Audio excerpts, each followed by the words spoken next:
Hi everybody, today I'm gonna review this BMW R1200RT.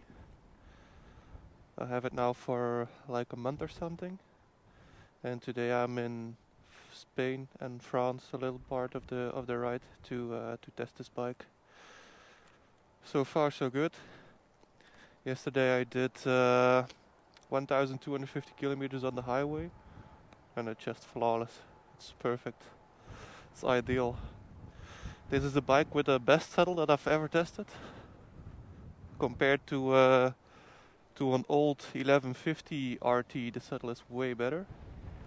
And also compared to my standard 1250 GS, it's also way better actually. So yeah, so far really happy with the bike. Today I did, I think, 10 kilometers or something. So let's see.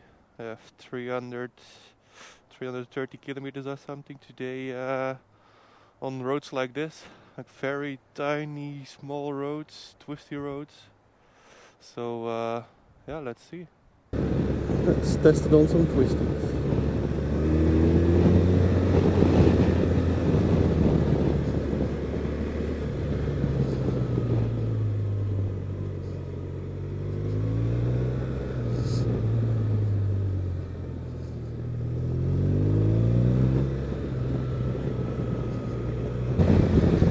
Feels a little bit hard on the bad road actually, but I see that my ESA suspension, instead of one person and luggage, is on 2 persons, because yesterday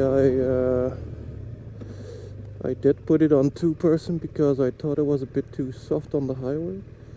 So let's change it to the normal setting and 1 person and luggage, to see in this condition it might be a bit better. But what I notice about this ESA system is that the changes from soft to hard are way bigger than the steps on the GS, because on the GS you have only 2 settings. There is a setting that is comfort and a dynamic setting, and the comfort setting for my liking is always too soft, so I never use it actually. Only sometimes on the highway, but not a lot. And the hard setting, that's the setting that I like. But in some cases it would have been better that it was a bit harder. And in this setting on the RT, I never really use the hard setting because that's a bit hard for my liking. And the soft setting, yeah, that's quite a nice setting to use when you're riding on the highway or just normal roads when you're cruising. So that's pretty nice. I think when you have really nice roads, you can, yeah, the hard setting will be really nice to have a very direct reacting machine. One thing I miss about this bike on roads like this is the quick shifter, because that would be just really nice to like here go to 3 and back to 2. Of course you can still do it, you can clutchlessly upshift and then a little ref match on the downshift. But doing this a full day of course brings a little bit more fatigue than doing it with a quick shifter. Wearing my heated jacket and pants and gloves, but it's getting a bit too warm. I'm just gonna turn it off completely. It's 11.5 degrees, but with the sun it's getting a bit warm. Yeah, the suspension like this is a bit better, the preload.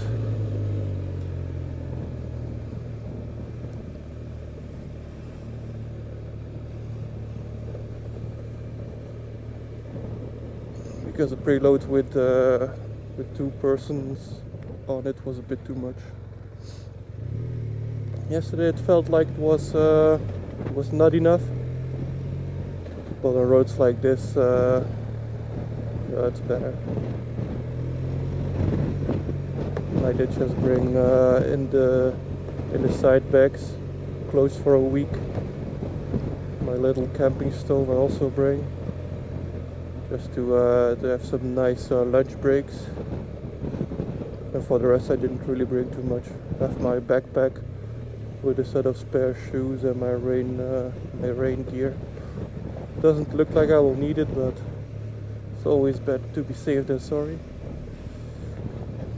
And then for the rest I have the usual gear, like a little bit of tools, things to repair a flat tire, a little compressor. So nothing too crazy. I have no idea if it's true or not, but I have the feeling that the gears on this bike are a bit longer. Because corners like this in second gear, it feels like the GS has a bit more torque to come out of the corner, a bit more rest. So not 100% sure, or maybe that's just the power that this one is lacking a little bit compared to the GS. But that's so far the only real noticeable difference.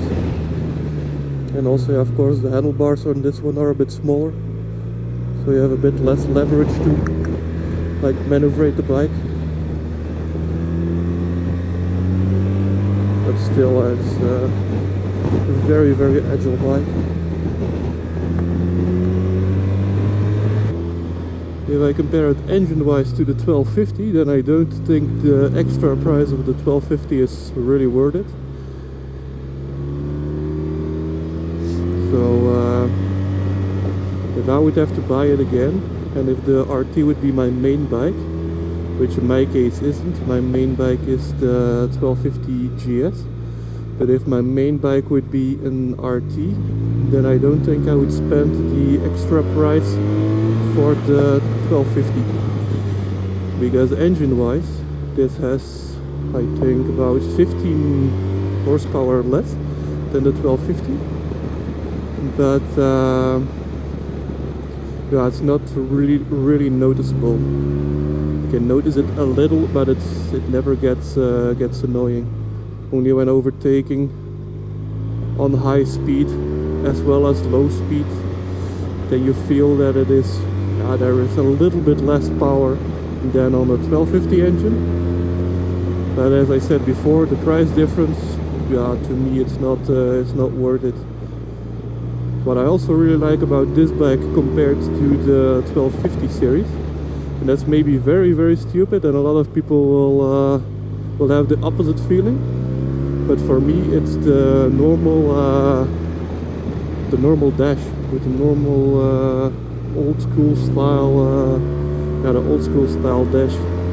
I like it way more actually, because it's always visible. You can always look at the dash, you will always see your revs, you will always see your speed, even if there is a lot of sun glare in it, you will always be able to see it. And on the new TFT dashes, they are very good, but sometimes I have a little issues with reading the screen. So that is something to be aware of. What I notice in comparison with my GS is that this bike is a little bit less comfortable on rough roads, and also it's a little bit less flickable, like on roads like this with a lot of twisty corners.